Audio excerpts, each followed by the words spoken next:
We are ready. We are ready to go. So, welcome into the Gas Bags. You got Nick, Nicky V, you got Tanner, and you got myself, Jason. Trying to get started here with the whole thing with Ron English, I guess. I'm just looking at the camera right now. We had some technical difficulties getting started, but the whole the camera on my hat or you the might not mic need on the my fuzzy hat. thing if your beard, because that's the whole thing with him. Like his beard, I think whatever, it makes him look cute though. Whatever superpower his beard has, it nullifies sound. Yeah, Like, we learned that a couple you episodes have to have ago. a microphone away from him for it to matter. But yeah, we had to put the fuzzy thing on it to dampen the interference that his beard creates. But that looks like I have like a carnation in my hair. Like I'm like a fair maiden. Very pretty. Yeah. Very pretty, Nicky. There you go. So last gas bags of 2025. Yeah, last one. Obviously, Unless we do it. New Year's Eve one. I don't know. I don't think we are. I'll be at work. Yeah, I was gonna say that might be. Watch the ball drop with the gas bags. Yep.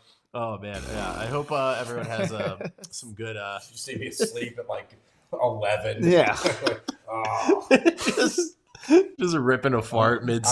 I'm old and stuff, so like my bedtime's like 9:30. Oh man, I got to be honest. Like I feel old, but I'm actually kind of happy. My mom is working right near our house, so on New Year's Eve she's getting done at like 10 o'clock. Yep. Oh, And she's just coming over, and Jeanette and I are just chilling because my dad's obviously in Cali. Yep. And so, Not a bad trip. Yeah, not a bad little trip. He went to a train museum while he was out there, Very That's- Sheldon Cooper. which is perfect for him. That's Very big for Bob.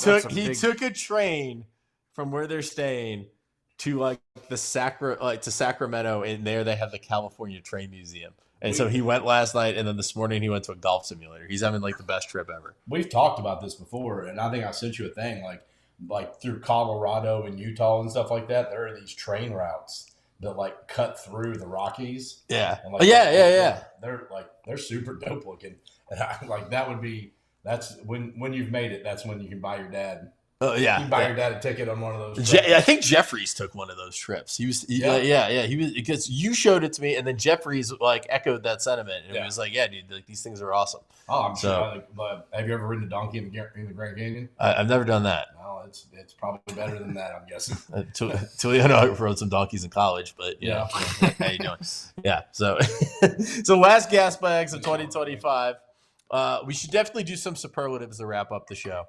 But obviously, the big story of the day, Ron English being he's not fired. Not fired. Not right? fired. It seemed like it was a mutual decision that he wanted to take some time away.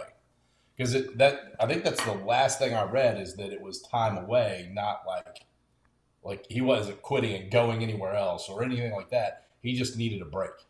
Right. Well, and also it's the Pete Thamilto, the article that it broke today during the take. Yeah. And then we were about to really get into it, and we were like, wow, why are they letting Ron English go? I mean, the defense was the more solid of all the years. Of all the years. I mean, last year, obviously, he took a lot of the slings and arrows, but this year, the defense, I mean, we went through the list of games. I mean, how many games do you think the defense won for U of L football? I mean, the first one I think of is just against JMU. I've already brought it up today. Yeah, it was Brohm yelling at English, and then English having the infamous moment of just like, why are you yelling at me? Look I only let up 14. Yeah, I got my defense got a touchdown on the scoreboard for you guys, by the way. Yeah. I would say every game except for like the EKU game.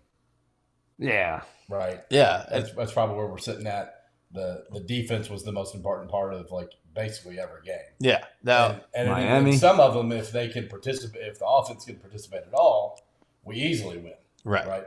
I mean, Miami or doesn't alone make the mistakes. Right. I mean, we were looking at the schedule, the UVA game, the defense fell apart a little bit in overtime, but was good enough to. I mean, it was the turnovers that Louisville shooting themselves on the foot on offense. Two pick sixes. Yeah. And then that was the pitch game, right, where it bounced off of Isaac Brown. Oh no, not two pick sixes. Yeah, but two turnover. Defensive scores Yeah. by Virginia. Yeah, because that was the one where the toss or whatever bounced off his chest. Right? Yeah. And then I think Isaac Brown fumbled like again the next week, and I go, he can't run to the left. That's the only thing I got to take away from this. That's his kryptonite, the left side. But we were talking about it on the take today with Andy Sweeney. Check out the podcast, ESPN Louisville.com.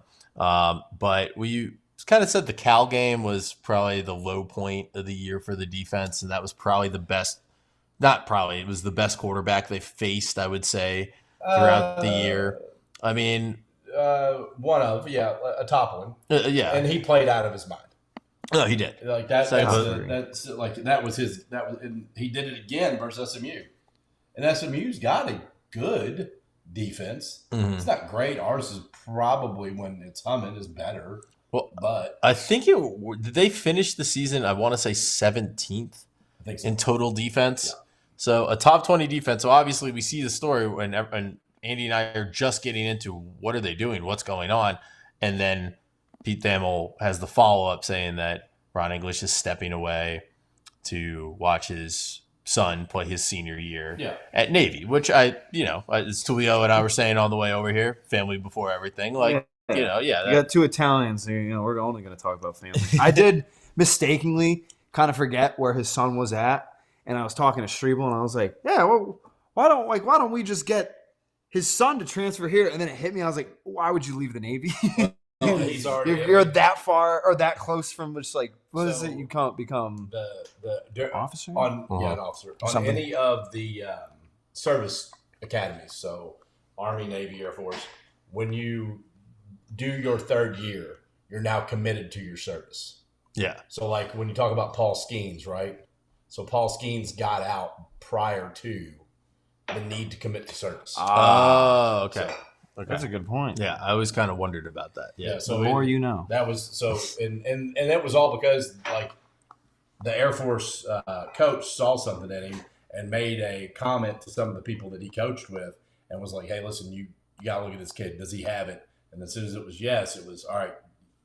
I realize you want to serve your country, but you might be like one of the best. Yeah, and he went to LSU. He bet Livy Dunn, and the rest is history. So, yeah, good work out of him. Absolutely. Yeah. But there's so many different angles to look at. I mean, when you initially go for the whole 15th total defense. 15th total defense. Yeah, okay, even higher than I thought. Better. Yeah. So it was it was one of those things. Like last year it would have made sense, and this year if it was a firing, right, it would have just been really confusing. The problem is he was really great this year. They did a really good job. I think they overcome some of because I think in the beginning of the year last year, I think the headphones was the problem, like the on-field communication. Yeah. Right. That was what we were struggling with, making work the best way, to the point where I think we ended up just kind of going away from it. Yeah. That was an issue like the first 3 games of not this past season, but the year before. Which made his defense look terrible. Yeah.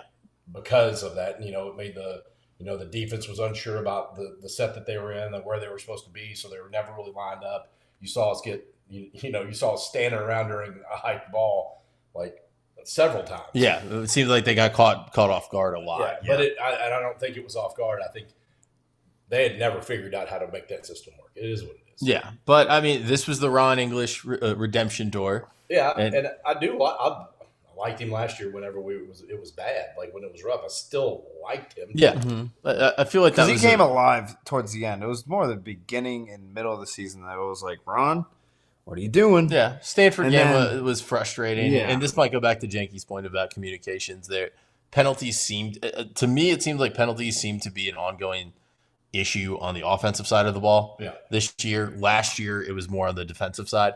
But no, you're right. Like I've heard nothing but good things about the guy, and wish him well. But the part of the story that I think is, before we get into, there's a lot of meat on the bone, obviously, with who comes in and everything like that, and what people are clamoring for, and what's next for the Cards. But the defensive line coach Mark Kagan leaving too.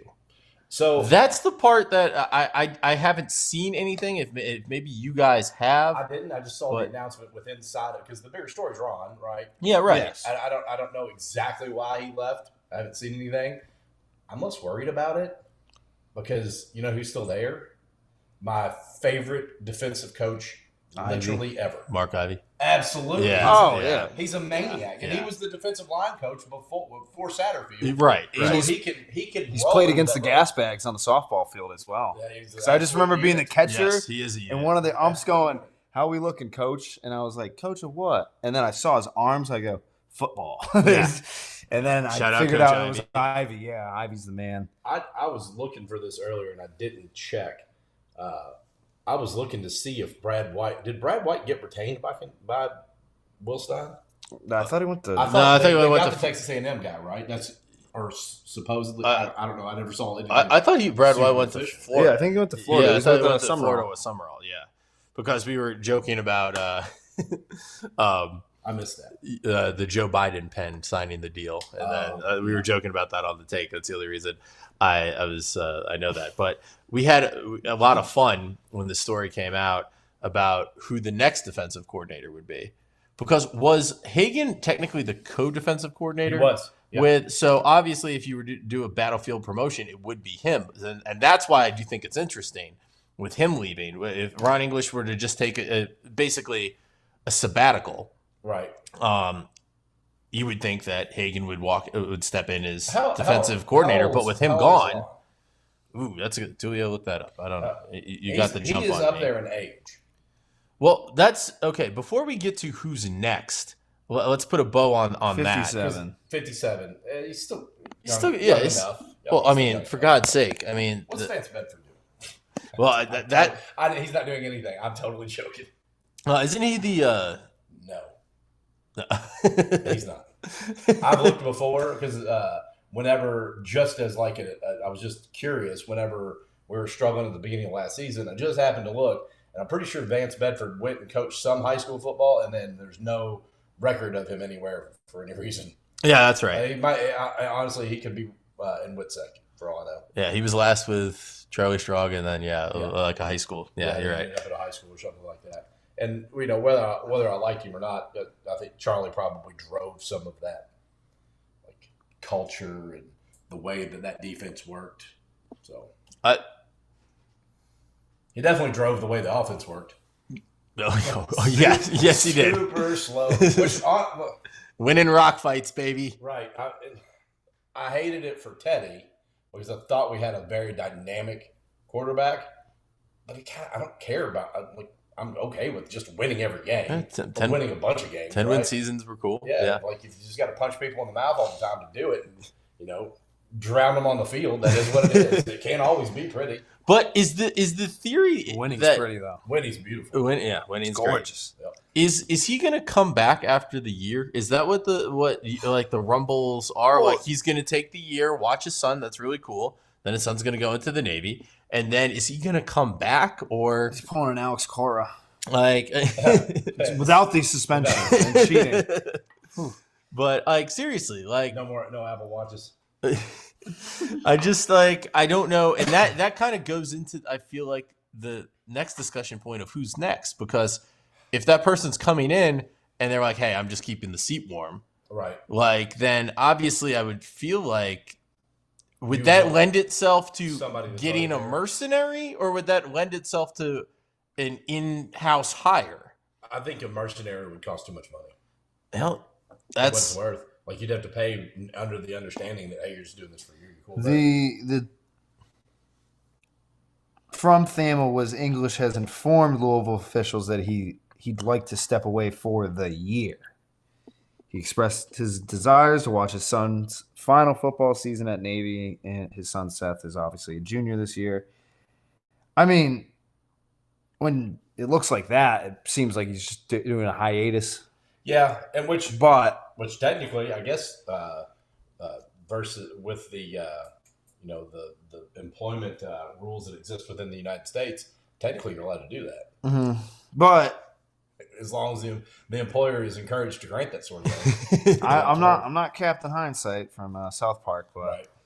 They like who knows? Like fast forward, like what happens if like our defense is really hypothetically like the right. best in the country? Right. Like does Brohm go like, no, I'm gonna bring back my boy? Or you know, Well, I hypothetically, I'm not saying like pound the table. We're going the best defense in the country next. So, like, well, that's kind of like my question, I guess, would be then who do you have as basically an interim? Because then this person is an interim, like, and that's why I kind of feel like if it's a in-house, right, if it's somebody that's already there, an in-house promotion, then on one hand it'd be like, hey, you know, love Ron, he's spending time with his family, you know, it's his job when he comes back, but at the same time, that's not how college football works. No. Like, I mean, these guys like oftentimes will work just a year, 2 years at a certain position group, and then go to another school. I mean, unless Brohm is just surrounded with guys that are like, hey, I'm happy where I'm at.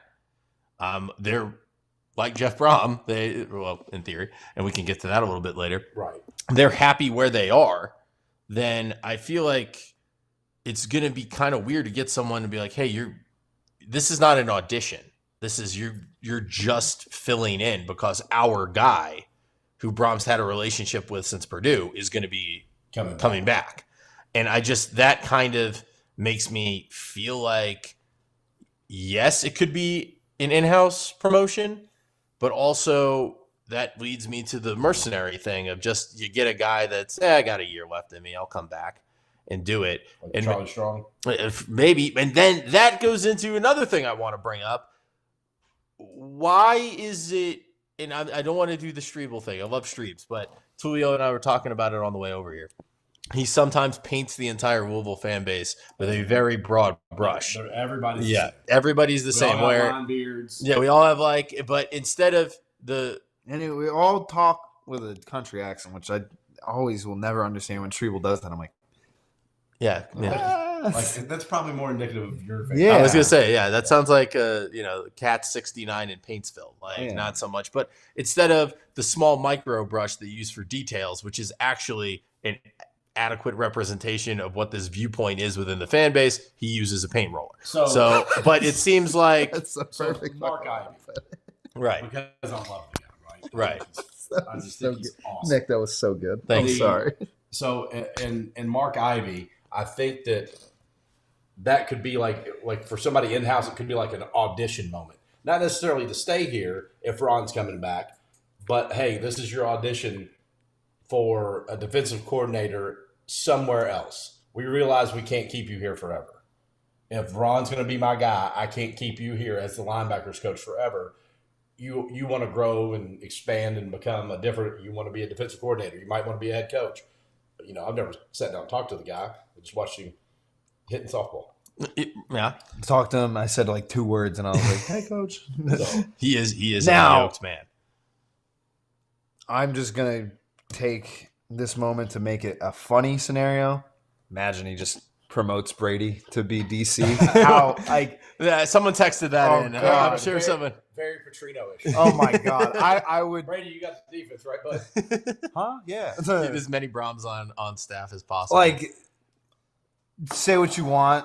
You'd have to physically just let out a good laugh if it was like that came through Pete Thamel was like official. Is he?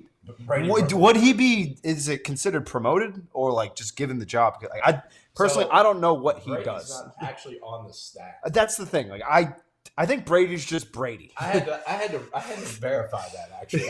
I was looking down. I was like, I got the staff page up. I'm gonna look just in case he's got some weird quality control thing.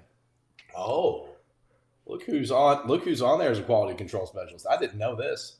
Mason Petrino. Shut up. I didn't know that. I didn't know that either. Wow. I never dug deep enough into that. Yeah, I didn't know there. I didn't know there was still a Petrino on. He's stuff. not going to Coastal with. Oh no, that's not that. That's Nick as the OC or something, right? Yeah. I feel like the options could be kind of limited, but it seemed like there was a segment of the fan base, and I think a segment of the fan base is just having fun.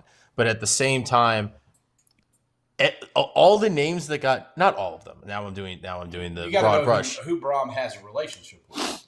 Right? Well, he's probably if it's somebody that's, even if it's a replacement, right? he's probably going to go ahead and hire somebody that he knows and trusts, rather than somebody like who did Bobby hire there? Third and Grantham. Todd Grantham. But that was all the names that were coming down the text line today. It was Todd Grantham. It was Charlie Strong.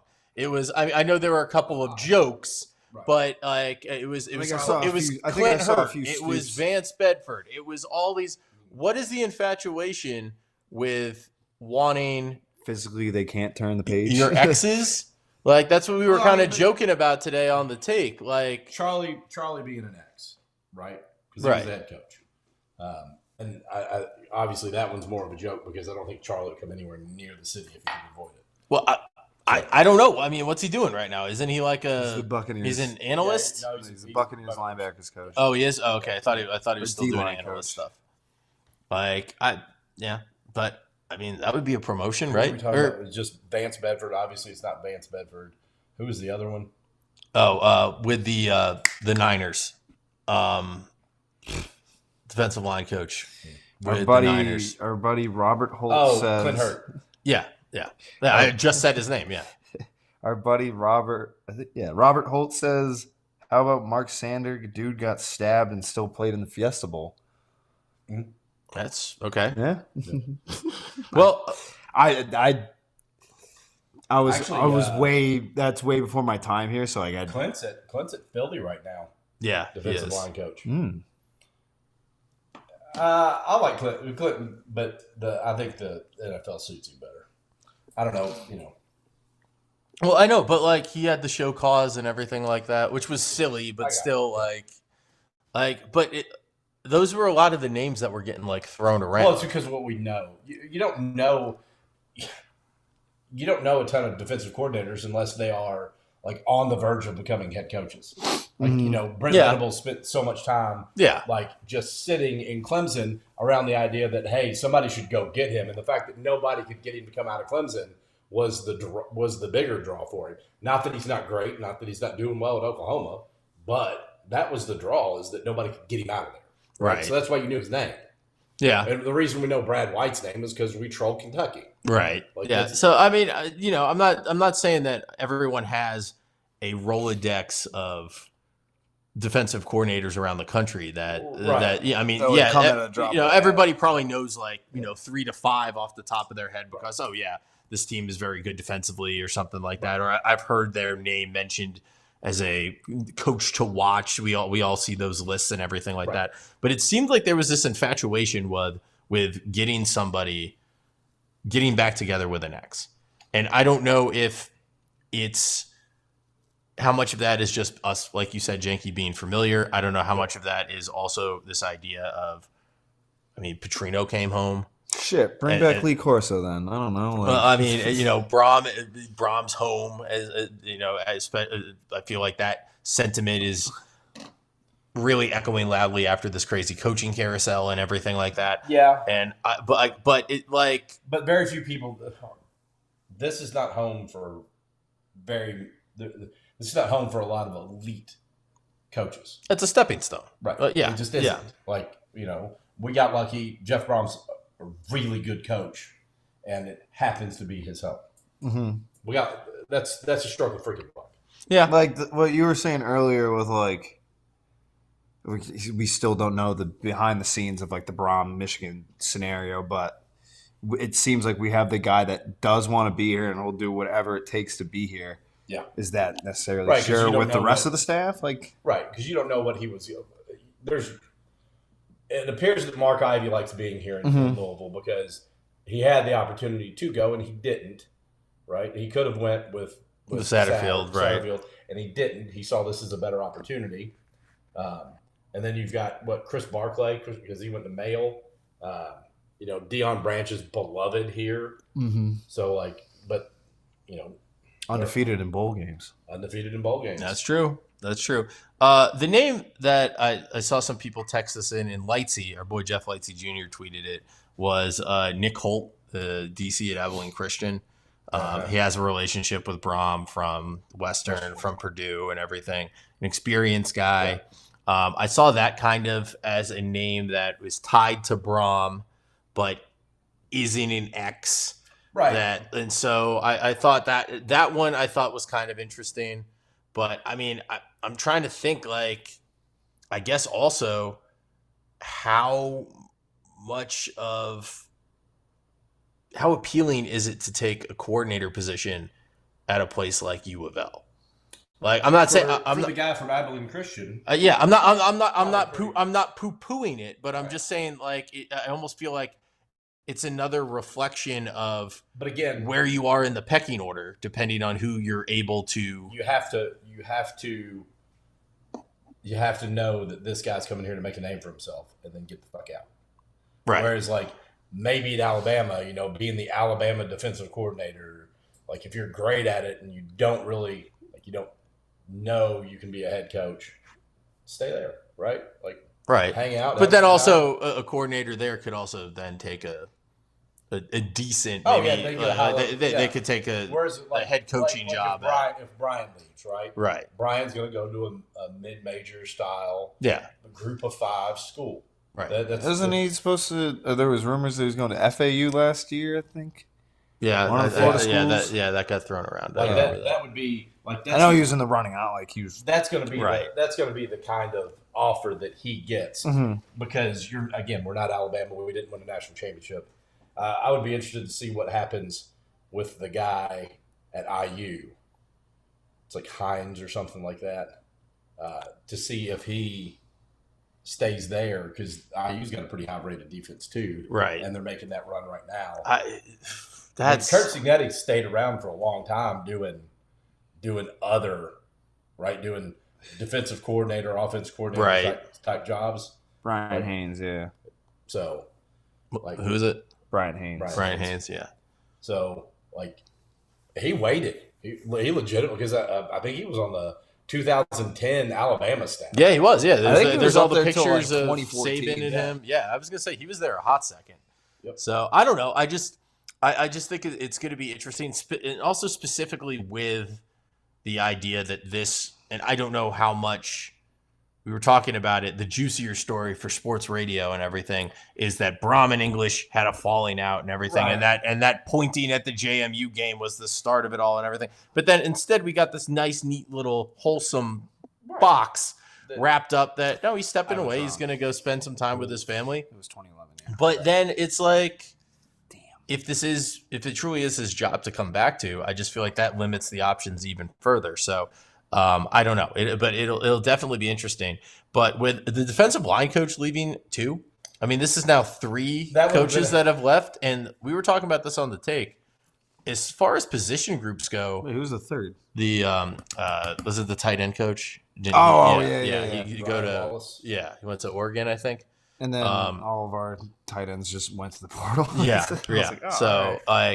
But what's his name go to the portal? Have I missed that? Koretsky did, yeah. Koretsky.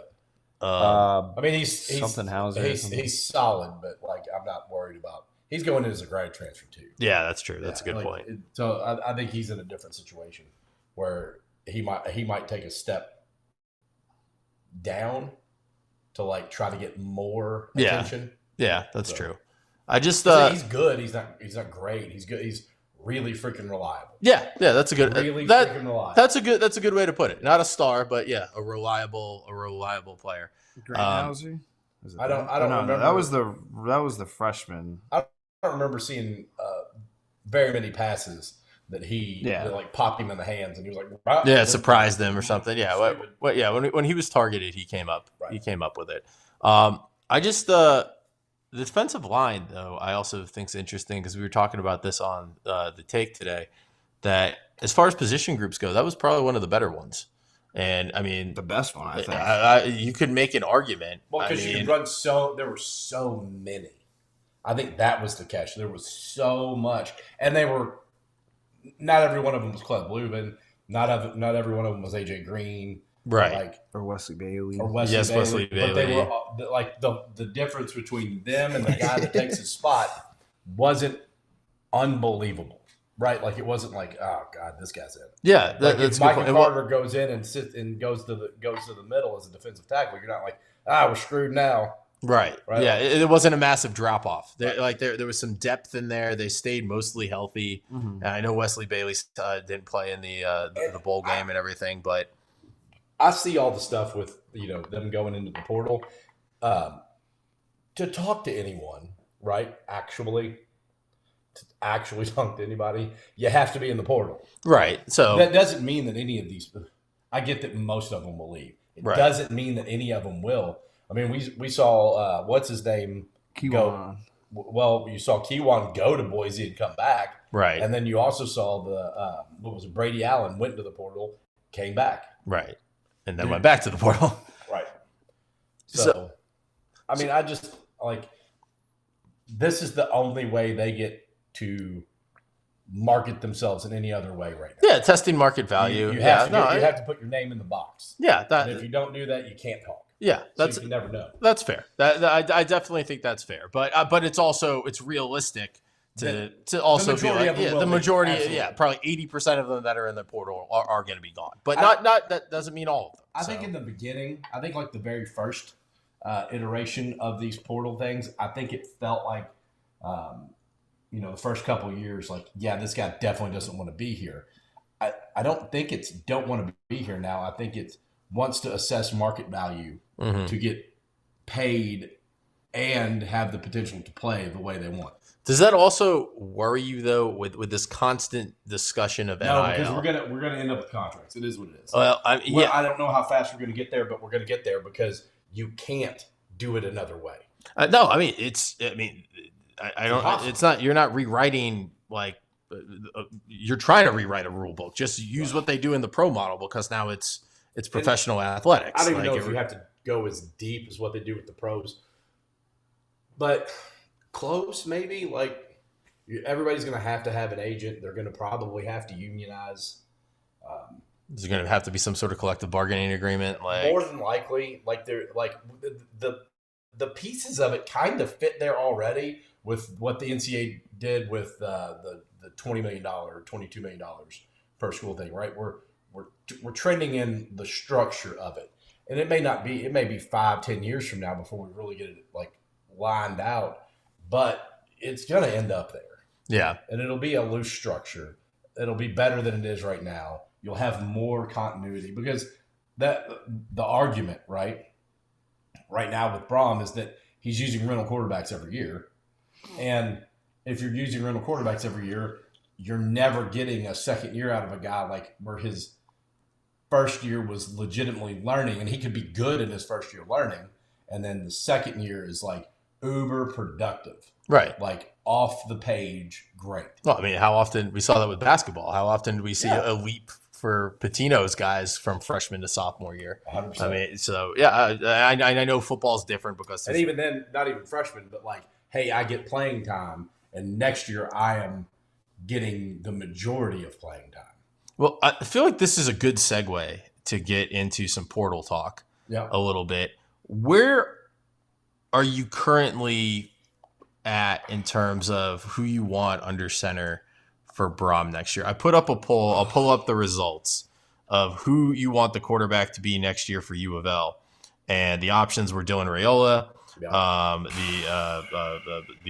I also had somebody on the current roster, and I should have clarified because technically doesn't Briggs Cherry sign in January? Yeah. I should have clarified that, but I was grouping him in. No, he's with- signed now. He was early signing period. He is okay. He's going to show up. He's going to show up early is what they Okay. But So he should be enrolled in school in January. I got 439 votes on this thing. It was other comment who Dylan Raiola and Josh Hoover, Hoover's the TCU kid, the right? TCU kid Yeah. that was accused of being a furry, and fake. those later refuted. But Shrivel still believes funny. it, I still yeah. think it's funny, regardless. And Hoover was the overwhelming choice. He got the majority of the vote with 58%. Dylan Raiola 22%. Someone on the roster, and I should have clarified. I was including Briggs Cherry in that group at 13%, and then other 7%. I was listening. I go into work in the afternoon, so a lot of times I listen to Ennis and Strebel back and forth. Whoever's at a commercial, they don't get my attention, right? So we I was listening to, but still advertise with us, everybody. Right. No, I'm just saying, like I'm trying to garner as much information in my car ride as I can, right. around anything that's going on, without having to actually directly read it. I'll go read it later. Yeah, right. No. Give me this information. Now. Yeah, get it from both. You get the UK perspective, you get the U of L perspective. Yeah, and there was a guy that called in that was like, "Screw it, just throw Briggs Cherry out there. Let's see what happens." Like, I get that, and I know that's what I know that's probably the most beneficial thing to do for the future. Like right. year 2, year 3, but suffering through year 1, like, it sounds like a great idea right now until we're 4-4. Yeah, right. Yeah. It sounds like an incredible idea until we're 4-4, and now that same caller is losing his mind. Like, what is going on? Why can't we just get a quarterback that can play? And you're like, this is what you wanted, dude. Like those people can't, like, it's not that it's wrong. It's just, I don't hate that idea. right. Yeah, right. I don't hate it enough to live. Yeah, right. Well, especially our fan base. Right. No, we were like, after the Virginia game, I was like, And fuck it, give me Deuce. And I was like, This guys, next year, you cannot do it. I was a part of Isaac. that party. Yeah. This next year, you can't do it to Isaac. Oh. You have to give Isaac a team. Oh, yeah. Well, you have to give him a team. Well, do you where he has legitimate support, and Keywan too. I think Keywan's a potential pro, a legitimate pro. Who do you think in the running back room? Oh, absolutely. Who in the running back room? Because Boykin already went to the portal, which was a little, but he could come back, like you said. But Big Dog's already got Micah back. Yeah, that was good work out of him over the weekend at Ruby's, doing his thing. He was in the lab doing work, doing this. Yeah, I still think. Hey, give the L's up, Vince. Yeah, that's not it. Yeah, but you were working. We're getting there. We're getting there. But what if his arm didn't work that way?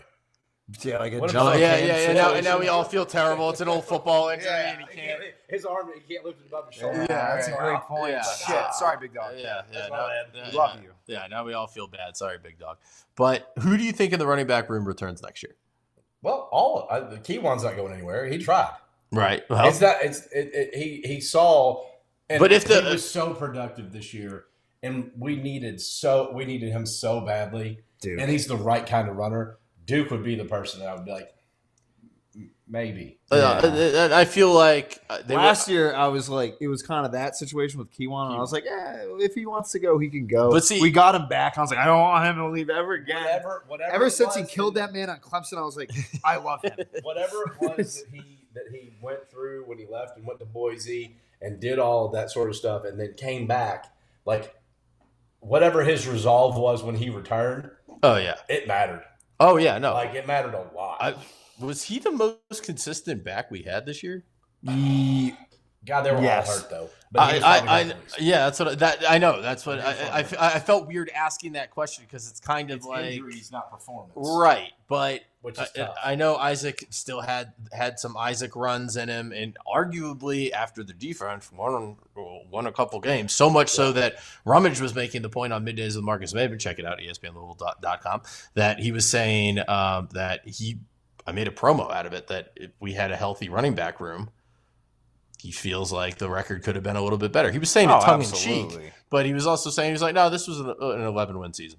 Like, he was like I said, tongue in cheek, but he was also saying that, I feel like he was that good and Louisville was that close that a couple more Isaac Brown that's heroic runs. This is a decent one too. Charlton Warren, when they were just having to talk about that. Charlton Warren and NC State. NC State had good defense. Yeah, no, that's not a bad one. That's one of those things that if Ron's gone, but we're in the portal stuff. The defense, that some of the guys that come here are going to matter because the defense coordinator. So like that might have to be a situation that's solved like quicker than maybe Brohm wants to. Well, and that's the other thing. Like, but the rule is you got to have a list, right? Yeah, and the rule is you got to have a list. Yeah, I feel like that's fair. That kind of throws the monkey wrench into the whole coming back, though. You know what I mean? No, right. And no one knows if that's what's happening. He might be taking a sabbatical and then be like, "Hey, I don't want to coach at Ville anymore. Right. I'm going to be open to coaching somewhere else." Yeah, a sabbatical doesn't mean he absolutely comes back. it feels like that's what the door was left open for. Yeah, but right. It doesn't mean. Nah, we are the Gas Bags. He's Jason Jenkins. He's Tanner Bruttomesso, a.k.a. Tulio. He's a.k.a. Jenky. I'm Nicky the Boot, Nick Valvano. And we don't want to go too far into pregame coverage for U of L basketball. Yeah. So a couple of other stories I just kind of wanted to get to before we do our food segment of the week. Chris Redman? Yes, Chris Redman with the Kings. So happy. Okay. So happy. I was so bummed today, and I don't know if you heard this. I'm not going to tell the whole story again, but we were preparing to take the press conference on Middays with Marcus Maben, and there were a lot of people on the conference call because it's a Zoom link. Shout out Creighton for sending it to me. I go on the Zoom link. I see all the television stations. I see a couple of writers on there, and nobody asked a fucking question. It lasted 5 fucking minutes. And I was like, and we were at break, and I did a bad job telling the guys to get out on time, so we were late coming back from break. Rummage was getting chicken tenders. Maben went to go make some juice, and like before I know it, like the press conference is done and over with, and Andy was taking me to task because the question in, could have been you. It could have been me, but I don't know how to do that. I'm taking it off a computer. Like I don't know if I have the technology to. Because it's plugged into the board. People don't care, but I don't know. But Tulio said that he was going to be the biggest Kings fan at the station. And Rummage and I said we were going to be, and everybody failed. Yeah, well, Tulio didn't. I wasn't at work. Rummage and I did. I don't. Tulio might not. He might not have been awake yet. You could have been at the press conference. That is true. Shout out Chris Redman. Yeah, happy to have you here. No, but I think it's a fun fit. I think it'll be a good one. And I think it'll be if we're looking for regional players too, right? Because that's like the idea is like they want players with some majority of the players to have some sort of tie to our area. Having a coach like Chris is going to matter. Like my favorite Chris Redman story is actually at a V Foundation event. Yeah, and it was we were at Valhalla. Yeah, and he was doing the hole with your dad where it was closest to the pin. Oh yeah. Like him and Fred Cowgill. Yeah. And we were just talking about his career and all that stuff. And his conversation was, it matters where you end up. He's like, yeah, I have a Super Bowl ring, but if I end up in New England, he's like, I'm more Drew Bledsoe than Tom Brady is. Do I fit that immediate offensive system better? And do I have 5 Super Bowl rings? Yeah, right. Like I don't. He's like, those things matter. I fit what they wanted to do better. Whereas in Baltimore, he was like, when they drafted me, I didn't understand why they drafted me. He's like, I'm a run and gun quarterback, and they're doing 5-yard checkdowns all day. Trent Dilfer's furthest in the air pass was 7 yards for the whole season. So like Chris didn't belong there. So it worked out for him. Oh, hey, listen, not everybody has a Super Bowl ring. Yeah, that's what I'm saying. So good for him. I think it'll be fun. Like you said, Jenky, like the UFL, I feel like is 2 scoops G League with a tablespoon of TBT. Yeah, like with the idea of having some. Well, that was the funniest part. Wasn't Eric? Didn't Eric Woods say, or maybe it was the other guy, but Eric Woods said, I think at the opening press conference, like, we're not just going to go and sign Louisville and Kentucky guys. Yeah. We're here to, sign winners and win games. Go on and get a Chris Redman as head coach. And I was like, all right. We were looking. There's actually some, names you'd recognize. Like, Wade Phillips was, a coach, in the UFL. Like, Stoops just retired. Bobby did, yeah. Bob Yeah. Bob Stoops was in there, yeah. He was one of the first ones. Yeah, right. I think he might have some ownership in what happened. So, that was a part of the deal when he signed on to be one of the head coaches, but I think he's got some sort of ownership tied into it, which is good. Like, listen, you got to Skip Holtz. Yeah, Lou Holtz's son. Yeah. Oh, that reminds me, real Bob fast. Stoops, yeah. I meant to bring this up. I should have wrote this down. Mark Stoops to new DC for oof. I did think about that. I'm not gonna lie. I won't lie. A lot of people brought it up. It was funny because I was getting – I don't know if we talked about this on the take, but it reminded me of the Cal thing. Once Cal left UK, everyone at Louisville – not everyone, but a lot of people were like, oh, thank God. Now we can let our hair down. We hated playing you. Good luck. Yeah, you're funny. We agree with everything you're saying about the pros coming and the G League players and everything like that. You make some good points. We love you now, Emperor. And now it's like Stoops, this freaking guy. Yeah. And now it's like, he isn't terrible at defense. Like, you can't develop a quarterback for shit, but man, like, if he doesn't need to. Yeah, I'm saying, like, it's one of those type things. So I just thought it's kind of interesting. Oh, you got to think if so. Big Dog was like, hey. Let's get the band back together, I mean, boys. What you doing, bud? Last time he coached in the ACC, FSU won the Natty. What is it? Youngstown. Youngstown tough. Youngstown tough, man. No, I did think about that, though. It was one of the first names I was God, like, if it was him, and it won't be. Oh, no. If it was him, I would have a Youngstown Tough T-shirt. Oh yeah, you have no. to. We got to get Allen with T-shirt hooligans. You got if that happens, man. We need those on the press. I think Strebel's exact words about why it won't happen was we don't have the money to, and it's like, well, we don't have to have the money. You guys are I was paying gonna him. say, yeah, like he might do it just because He might do it out of spite. Actually, no, he wouldn't. He's like, there's only so many cigarettes and bourbons I can drink and hummus. Well, that was. We have a Ruby's. Yeah, that's true. Like We got good that's a good bourbon. point. And Mero was there this horses. weekend, so yeah, he's picked out some of the good tables. So best way to be a part of the show, by the way, is to comment on the YouTube stream. And obviously, if you're listening watching for the first time, like, subscribe. You'll get alerts when anything comes up. Sofro does videos and shorts every day. He puts in an enormous amount of work to make this channel work for you guys. Shout out Sofro, love you, buddy. Love you so. Couple of other stories before we get to the pizza. Your guys' thoughts on this whole G League and pro players in college basketball? Totally fine with it. Okay, now, like My brain hurts when I think about it. I'm torn on it, but how much of it is because London Johnson? None. Okay, all right. I'm just because we're all Cardinal fans here, none. and I'm asking us collectively. Let's take off our Cardinal glasses and just look at it from try to look at it with an unbiased point of view. He had a very good. If you want to bring it up in the car, he described how the NCAA is handling this whole situation. It is, I think, perfection. Well, okay. Tulio and I were saying that the NCAA, I think.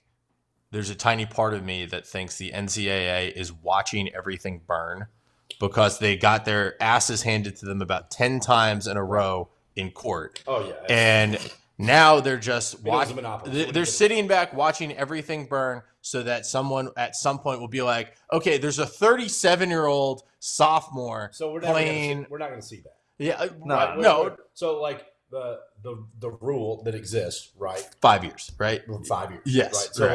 like, hey, listen, you can give the G League a shot. If you make it in the NBA, I think you're done. Right. Right. I think that eclipses what it is, and like it doesn't matter if you were drafted, if you never played for an NBA team or whatever. I think you're safe. It's again the reason it does not bother me is because Europeans.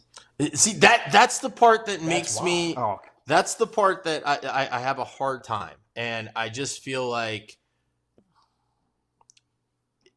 Okay, the analogy I was going to say with Tulio, with the NCAA, was that I felt like it was a overly, and we all had a friend, maybe our parents were this at some point, but an overly strict parent that was like, it's a school night, like you got to be home by curfew. Well, why is my curfew 6? Right. Like, okay, what are you guys doing? We're going to see a movie. Like, what's it rated? PG-13. You can't go.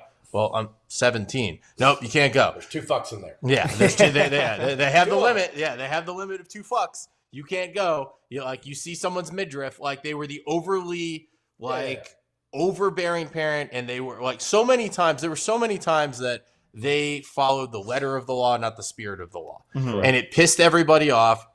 And they were so restrictive. And then they had the rebellious teenager, and they said, "Fuck it, I can't deal with you anymore. Here's some black tar heroin." Like all of a sudden they just went like the complete. I thought it was a perfect way to put it. And now they're just like, fine, you want a 26-year-old Serbian player to come in and play? Well, fine. No, you know better than we do. But that can't happen either, right? Well, you know what I'm saying?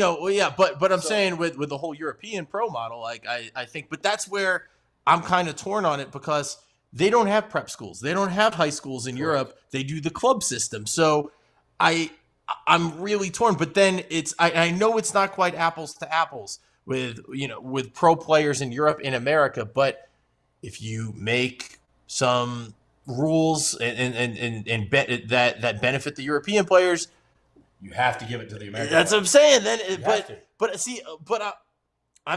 it's so weird, but Everybody remember Enos Cantor? And it's Freedom Cantor now. Yeah. Honestly, he should have probably never been disqualified from play. no, Oh, that was bullshit. Yeah. It was. Like I would have never said that at the moment, right? No. Oh, yeah, no, It's no. fuck UK. yeah, But he should have never been disqualified from play. no, It's ignorant. It was ridiculous. And nowadays it's so funny all the different things that were national issues 10 years ago, Dude, and now it's that happening. 2 years ago, UK fans had to get a damn billboard for a Vicic or something. Yeah. Big V. Yeah, And it ended up not mattering. Like now it's like, you know what? Well, I mean, again, the whole thing is if I'll still make fun of them for that. if universities are truly a global university, if they're truly a global entity, which they all aspire to be, Mm-hmm. they have to have consideration for the fact that not everybody does it like us. right. And so when you do that, then you have to go back and look at the system you have in place and go, does this fit the spirit of what we were talking about? In the G League, if you go from high school directly into the G League, it doesn't, because most of those kids didn't make it. There are a lot of those kids that made that bet and didn't come through. The only Because it's hard. It's fucking hard. I don't know if you guys heard Cal's comments on it. I The only thing that bothered me loved his was I agreed with probably 80% of what he said. fucking But 90, 100.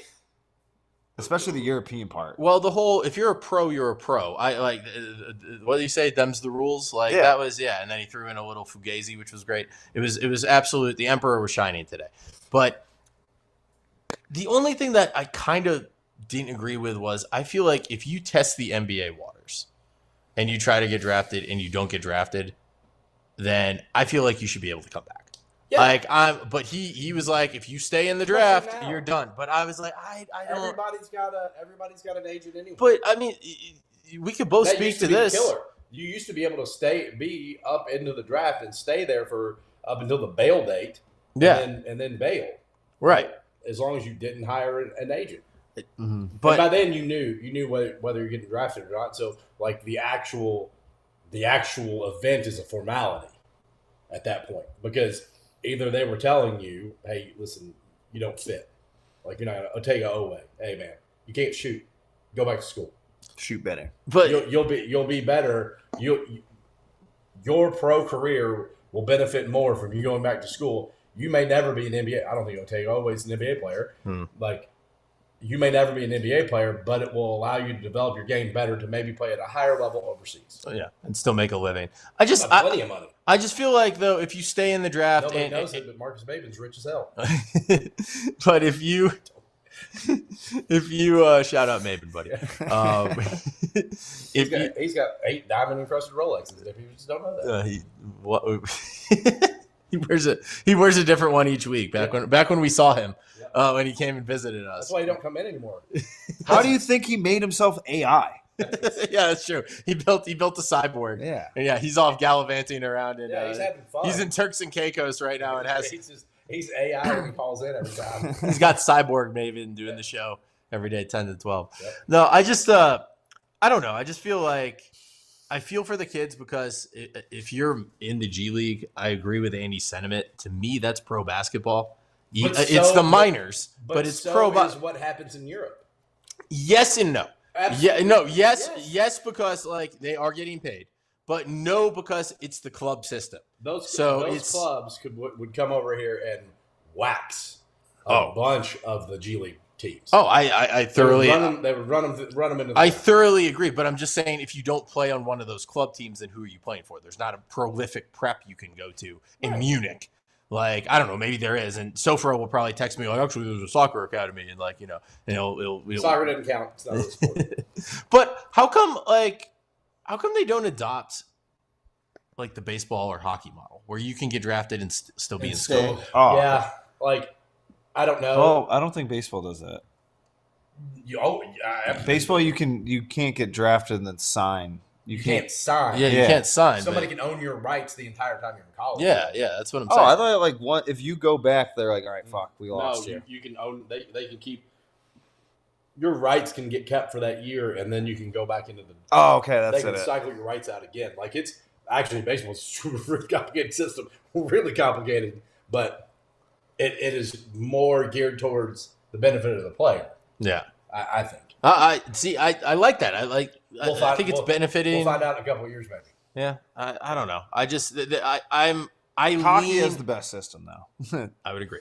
Like I don't know hockey's well enough. It's just you get drafted and you can go back to college or your junior club team, but you have 3 years of your rights that exist. That your team could like sign you in 2 years in the future, and you could be playing college on Tuesday, be playing like fucking it's like UMass, the WNBA. Like the basketball season ends, and then 2 months later they're playing for their pro team. Gotcha. Chris Kreider from the Rangers went from like Harvard to playing in like the second round of the playoffs. Gotcha. Like it was crazy.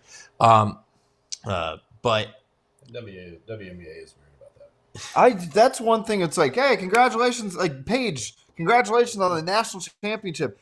You're getting drafted. Okay, that makes sense. But then you're like a month later, you're back in. 4 days. So. And you're like, I just played 40 games in 6 months. Yeah, fucking who cares? You got the summer though. Come on.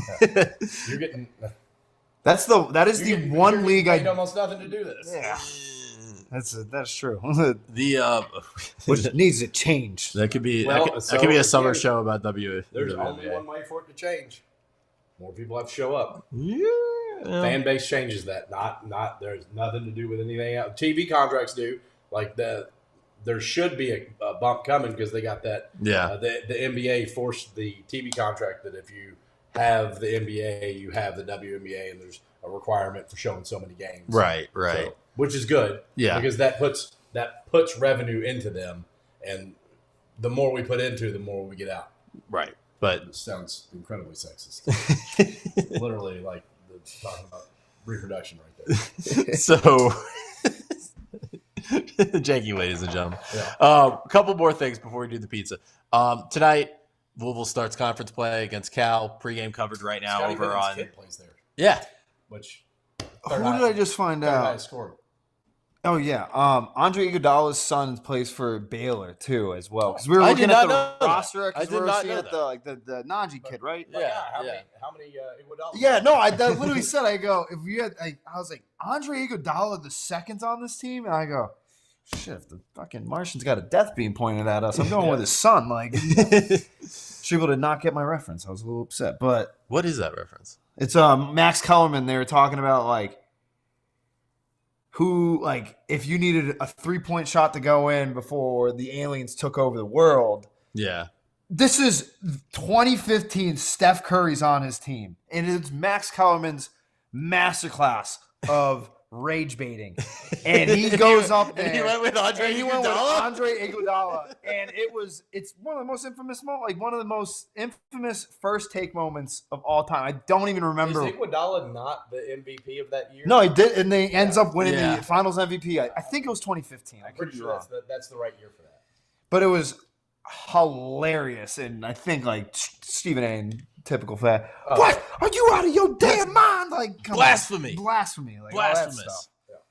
I love that. You were saying that. No, yeah, tonight, Cal. Pregame coverage is on 93.9. Last year they had Paige's son. This year they got Scotty's son. How about that? Yeah, there you go. That's right. Just keeping those pros rolling in and out. There you go. Paige's son ended up at? He's at Illinois.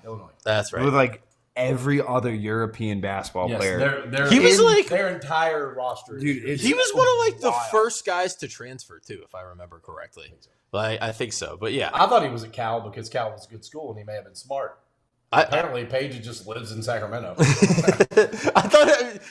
Did we have that discussion? I was wrong. I think we were talking about another one though. Stephon Marbury. Oh no shit. Oh, yeah, Starbury. But he's not playing. I don't think today. But yeah, he's injured. He hasn't played since Morgan State. Okay. All right, there you go. So pregame coverage over on 93.9 The Ville. Coverage starts at 9 o'clock. We'll have postgame. Bob on the call. Pops and Paul. They're enjoying their West Coast trip right now. And then I think Ethan Moore has postgame coverage after do they the do network a bunch coverage of stuff wraps when they're up. on the road together?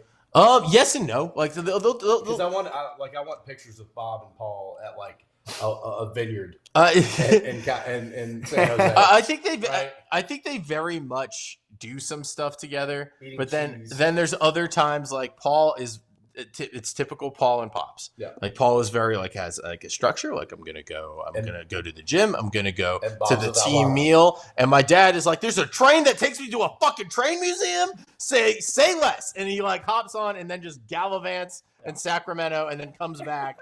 And and Paul is there back, in the hotel reading a book, and Pops is coming in with it was like, hey, I got you a shot glass from or he probably gave him a bobblehead. Yeah. Like I don't drink Bob. He's got a model train. Yeah. That he gives to him. Look, Like, Paul, pull this one in. I got you a caboose. Like, yeah. So Hey, Paul, it's like that Family Guy episode. Just like, hey, Paul, you know how you wanted that hoagie from that place you like? Yeah, that's right. Mark McGuire bobblehead. What? Like, yeah, it's his all-star uniform. This is all-star uniform. So, what do you think the Cards' record is on this Cali trip? Because the Cali trip has notoriously been tough last year, and Cal's good. I don't feel as I'm more worried these about West this Coast game teams than I am about the Stanford game. You're what? I'm more worried about this one than Stanford. Yeah, I'd agree with I that. think Cal's a better team. Stanford doesn't look bad. I went back and I was kind of like flipping through some of their games. Cal has played more high-level basketball teams than Stanford has. Stanford had a pretty good win against who was it was in one of the classics or something, like one of the UCLA. Are you talking about Cal? Yeah. They beat because they beat UCLA That's like their San Francisco, and it's like what? That's their best win. Like Tulio and I were looking up their record. Yeah. And what was it? Strebel was saying that he said they have better wins than Louisville, and I was like, I mean, Strebel, UCLA, you got a point there, and I was like, but like Cal State Fullerton, Bakersfield, Presbyterian, Dominican, Dominican, Pacific. yeah, and then he's like, oh, you mean Memphis and Cincinnati don't move the needle, and I'm like, well, a little bit more than Presbyterian, like, Right. I don't know. Those Catholics can ball. Like, I just did like I Googled it literally, and I know that they shoot the three pretty well, but they defend it not great. Yeah. And their defense, they're not great 83 defensively. points per game. Not a great defensive team, but really struggle defending the three ball. So I do kind of wonder if maybe we see a good shooting night tonight, and if Mikal Brown plays, I'm going to put an over under on 3.5 3-pointers made. What are you guys taking? Over or under? Wait, Brown? 3 3-pointers? Yeah, the over under on made 3-pointers from Mikal Brown. Way more than that. Oh God, yeah, no. But 3-pointers made at 3.5. You taking the over or the under? Given the fact he's coming off a back injury, but this is a team that doesn't defend the three ball well. I hate to say it, I love the kid. He's a very streaky shooter, injury or not. Yeah. So he could make 2 tonight. He could make 9. That's a great point. Yeah. So we will see. Because you always go, oh man, why do you keep shooting that? Oh yeah, the Kentucky game. Okay. All right. So we should probably do the food here, and then I want to wrap up with our favorite sports moment of 2025. If you have a couple, I know what mine is, and we'll wrap up. But we always do a food segment on the gas bags, and Jenky texted us earlier. He asked us if we'd ever had public pizza, and we've done pizza before on the gas bags. New York style pizza right here in North DC, right? Yep. Old school New York pizza. Yeah. My girlfriend just had the potato one actually recently. There's not a lot of places that do by the slice, right? Right. So I think that's the thing for me, is by the slice. Smells like sex. So yeah, wow, that looks absolutely amazing. They have this dollop thing, and I grabbed one of them and just cut that in half. Can we show the camera? Is that translating to the camera? There. We got what? 3 slices here from 2. I just cut them in half because we also got some other stuff. Oh, okay, cool. Here's some. We'll rip one in half. And I've never had Publix pizza. Big fan of the pub sub. Right. Never had the pie before though. So I will say I've only been to Publix twice after dropping off my girlfriend, and I think in Prospect, and I only went in for the bathroom and chocolate milk. So How about chocolate milk? Oh, fantastic.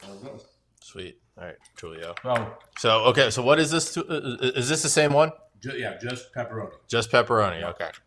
All right, here we go. So I like, again, it's Sorry, Julio. I didn't mean to leave you there. See how it holds? Sorry. Yeah. It's firm. Yeah. It doesn't have a ton of flop. Decent, better toppings than a Costco pizza. Which is sitting right over there. Yeah. We're about to compare it. Yeah, which I do like. I do like Costco pizza. So the cheese, to me, tastes like more screaming towards the mouthfeel of ricotta. Mm-hmm. That's what I was gonna say. Yeah, Julio, my bad. I should have given you the other one. That was already ripped off. I'm sorry. Here, get a dip of the cheese though. Yeah. So I love pizza, and so Me too. it's hard for me to find one that I don't like. And this one's, again, by the slice. Basically, as soon as they open, they got one sitting out there. They have the big pepperonis. Dinner plates. Yeah. I was gonna make a porn star reference, but I didn't think that was gonna be appropriate. But For the kids. For the kids. But that's my favorite type of pepperoni on a pizza. Yeah. The cups are okay. The ones that do the little fold. Hold the grease in them. Yeah, they're not bad. Sometimes the quality can vary a little bit on those, but yeah, they're okay. The traditional, medium size, quarter size ones are fine, but I really like those big. I just like the texture. Yeah. What it does. Well, I think you can bite them easily too. Mm-hmm. Yeah, I like that. And in that, the comparison, because you can also get by the slice at the Costco. Right. Now, a whole pie at Costco is $10. Yeah, the value is insane. But that is a really good by the slice. That's what number are you guys giving that? That's a. Now here's the thing. I feel like I could be I'm not as strict as Portnoy is. Right. But I do. Not a millionaire. Right, but I do feel Ville. like I'm a bit of a pizza snob. There's very few foods that I feel like I can be critical of because I'm still learning. I haven't had a ton of ramen. I've had some ramen places, but I don't know if I could speak on that. But I've had just about every type of pizza, I feel like, in America. New York, Chicago, St. Louis, Detroit. I feel like I can speak on it a little more. So Chicago's. This is pretty good. I'm saying this is like a what? You forgot a city. New Haven. There you go. Sorry, my bad. New Haven. New Haven, my bad. Jesus. The highest rated pizza in the country, right? Damn straight. So I think this is all day, every day, an 8.5 on Publix. See, that's the thing. I think I'm gonna give it an 8. If I was comparing it to every pizza, like an actual pizza shop, I would say that it's probably about a 7.5. It's good. It's good. It's better than average. More sauce. A little bit more sauce would be great. The cheese was fantastic. Yep. The crust was solid. But I'm kind of comparing this to a chain. Yeah. Chain pizza. And therefore chain pizza, you weigh the scale, you what's the word I'm looking for here? You weight the scale? No, it's I feel like it's weighted differently because it's not Bruno's Pizza that's been making pizza for 50 years. Someone's love. Yeah, right, exactly. Yeah. So because of that, I kind of like the 8.5 score. I'll go 8. I'll split it. I'll go 8.25. It's one of the ones that I think is better than I don't like. It's better than Domino's. It's better than Papa John's. Oh, by far. Yeah, by far. I am still partial to Little Caesars pan. Mm-hmm. But you got to eat it within the first 30 minutes. Yeah, yeah. Because then it just starts. It does not have staying power. It has fallen off immediately. No. So it's cheap. I mean, and it's less cheap than it was. I'd say for the Publix. Wait, yeah, the Publix one. The Publix one. Yeah. The cheese and the sauce was good. The only issue is it needed to be cooked more on the bottom. I think it was a little bit too doughy. Well, okay. I like a little more crunch. I'll say 7.3. Not a bad score. obviously shits on Pizza Hut, Domino's, Papa John. I don't even like. I maybe I am Portnoy-esque. I won't even rank those. Those things are just. It's a real hit or They exist for a purpose. Yeah, I got to feed a bunch of people. Yeah. You got an itch. You got to scratch. And for $130, instead of paying $130 to feed a bunch of people, I can do it for $60. Yeah, exactly. So the other thing that Publix has, that's going to be a cheeseburger pizza. Oh, that looks pretty good. Oh, we didn't show the camera. Julio, show the here's the Costco pizza. Julio, sorry, didn't mean to hit you. 18 inches for freaking $10, bro. You can't beat that with a stick. 18 inches, wow. Yep. And so the cheeseburger pizza, and they do like a taco pizza and a couple other ones. They're out there. They do a white and stuff like that too. Well, okay, nice. Now the Costco pizza, I feel like the Costco pizza should be the standard of pizza. Like any, it's perfectly fine. I give it. Pepperonis are good. Cheese is okay. Yep. All of it is solid. Mm-hmm. You know what it is? It's the Nate Koritsky of pizza. Yeah, it's there for you when you need it. It's when you need it. It's decent. It's better than average. We'll miss you, Nate. Yeah. You can get it for, a slice is like $3. That if pizza is worse than that, I don't think it's. Yeah. It's disappointing, but I'm underselling it. I feel like the Costco pizza is pretty good. But pizza, that should be the standard. Like that should be the standard that you aim to. Yeah. Because even if you're a little bit less than that, you're still decent. Like you're more than edible. Based on the value that you get it for, the amount of pizza that you get, the quality, yeah. Like I give the Costco pizza a solid 7.5. It's better than any Little Caesars round you'll ever get. I love Little Caesars, but 7.5 to the Costco pizza, 8.25 to the Publix. This Publix cheeseburger pizza, it's good, right? Dude, is the base like Big Mac sauce? Yeah. It has the Big Mac sauce. For that. I ain't gonna lie. It was good. No, like in a good way though. That's why we let it burst in your mouth. Mm-hmm. The burger sauce, the Big Mac sauce on there, good toppings. This one was also a little crispier than the pepperoni, which I think helped the texture. This is 8.75. This is solid. No, I like unique pizzas. Cheeseburger being one of them. Barbecue chicken, buffalo chicken, like if I go to New York, old school New York, I'm getting the barbecue chicken pizza all fucking day. I'm not leaving without one of those slices. And I think it's the best thing that they do. Oh yeah, that was one of the highest rated ones when we did the old school New York pizza. Yeah, was the cheeseburger I think you one. really like the buffalo one. I don't like the buffalo flavor as much. It's the only difference. Yeah, no, the cheeseburger was awesome. I don't know if we showed the camera. There's a little bite left. I tipped the old. Oh, you did? Okay, cool, nice. No, that's pretty good. Publix, impressive. No, I agree. And again, and Costco, Costco's good. I don't understand. That should be what pizza places strive to be, because that's a good standard. Yeah. It's just standard. It's a high standard, but it's a standard. All right, so to wrap up the show, gas bags. Oh, the best moment. Your favorite moment, the best moment. I'm going to start it off. I might be stealing Tulio's. I am Nicky the Lib. I'm not a Trump fan. I didn't like what he said about Canada. That said, God bless America, because what he did to inject life into the Four Nations face-off in February in hockey, that was the most watched hockey game in history. Yeah. The rematch of Canada and America in the final.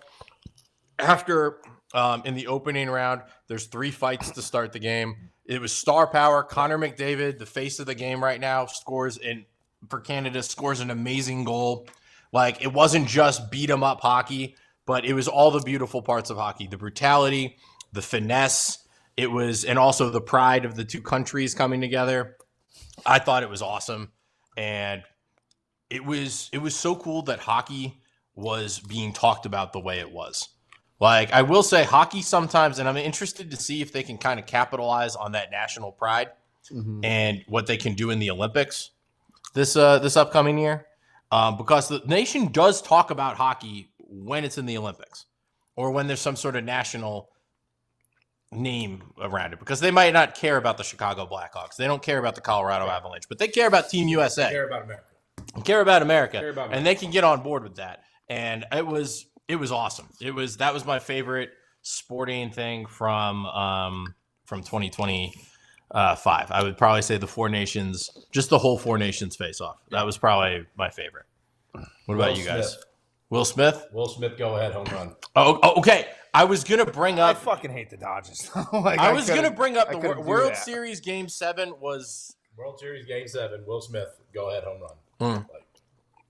That was up there. Or the tie. Was it go ahead or tie?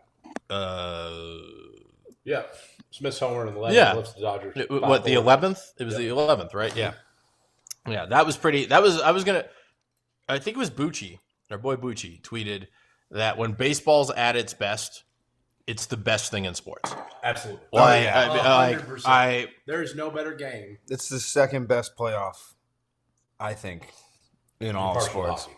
Yes, hockey. Hands down. But you get it. The hockey structure is very good. Yeah, no, hockey is great because everything is an 8.5. Yep.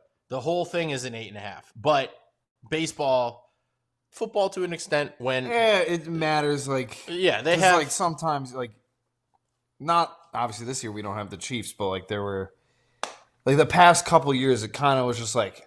Oh, I hope the Chiefs don't make it. It's probably going to happen again. Kind of like the Cavs and the Warriors. Like, oh, man, I hope the Thunder and the Celtics meet each other in the finals. I mean, we know that's not going to happen, but like it felt like that's where the NFL always kind of feels like it, where it's like it's more predictable. With hockey, you can have the 8th seed just randomly beat the President Trophy winner. You're like, what the fuck? Yeah. And MLB, I feel like we made the jokes like the power of friendship.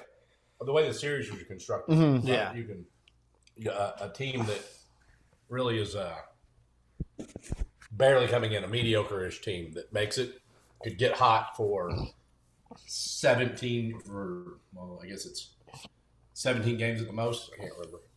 But they could get hot for that run and pull it off. Like, why the hell were the Arizona Diamondbacks in the World Series last year? Or 2 years ago? 3 years ago. 3 years ago. That one was the kid from Bellarmine. Yeah, CJ fought. Yeah. Yes. Yeah. Brandon fought. Yeah. Best moment of the year. I mean, I was going to pick the Four Nations one, but I am still American, and we lost in the gold medal game, so I won't say that. Fucking Canucks. God damn. Man, that's a tough one. Those commie Canucks. I want to just... Hockey turned me Republican. Right. There you go. Let's go America. Yeah. Let's go America. I mean, no one will care. Alex Pereira getting his belt back from Magomed Ankalaev was awesome. Knocked him out in like the first minute. No one cares because that's world. You do love some combat sports. Shout out Vinny Lococo and Max Diener. Yeah, VP's son still like watching. Get that shameless plug in. Yeah, when's the next episode of Fight Night Fiesta? Ooh, shit. Probably next year. Obviously, 2026. They have the quick hiatus. We'll be back. I think their first one. Why don't y'all use ESPN Plus?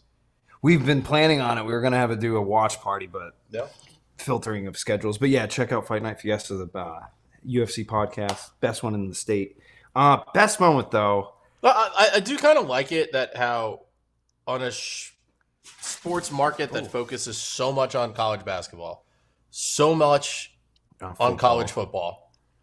And obviously, the NFL is the biggest. There's a random podcast about UFC. Well, I love that aspect, but I love how our favorite moments were baseball, hockey, and UFC. Yeah, like those were our favorite moments. But for the people, to my Louisville fans, when Miller Moss finally got to walk off the field after the Bush, no, I'm kidding. No, I mean, I don't want to be like that loser, but I feel like. Shit, I gotta say it. The month of November when we slapped Kentucky in basketball and then slapped them in football. Like I hate to say it, but like did feel good to finally beat them in basketball. In both, yeah, that was kind of cool. Like football, like we kind of expected it. Like I was, but did we? Because there was some worry. Like everyone's hurt. We just got our doors blown up by SMU. It was more the fact of both fan bases looked at that football game and we both looked at each other like, I don't want to fucking do this. And the UK fans are over there like, I just want to die. And I was like, kind of like same, kind of thing. Like with basketball, Arnold Schwarzenegger. it was just nah. That's probably, so and it felt so good. In season 2, and I think I know that the ACC and the SEC has numerous, 5-6 games, something like that are rivalry games that all happen between the ACC and the SEC at the end of the year. And that's probably the best place to have them. However, when U of L was the beginning of the season, the game was better. The game was better. And it was only better because there was more optimism. Yeah, that's fair. We were killing them for the first 15 minutes, and then the last 5 minutes, half, I was like, dude, this we always fucking do this. Got a little puckered. Oh my god, yeah. You're right though. It definitely had more optimism for both fan bases because we went up by 20, and even there was a moment that I think collectively as a fan base was like, dude, just fucking clear the missed free throws. Oh, don't get me wrong. I was like, it's not possible. But it is possible because it's us. I love Dan Schulman. I love Jay Billis. They do not believe in the announcer's jinx, but they put some kind of Moloki on us at the end there. But yeah, I like those. Is there something that you want to see in 2026 Not saying prediction wise. The obvious one. But Louisville wins the Natty in football. In basketball. But a realistic No. one. A realistic one. I know what mine is. I don't know if it's realistic. Win a damn tournament game. That's a good one. Yep, I want Louisville. I want there to be no excuses going into the football season. I want there to be enough NIL. I want there to be health because I still trust my Brohm, but I want to see what he can do. We already got an excuse though. The DC? Yep. It already exists. So that's a rough one, but I know what you're talking about. Okay, then maybe I'll just limit it to I want another Shuck. I want another Shuck. I want to see what he could do. And hopefully if there's a bump in NIL. It ain't over.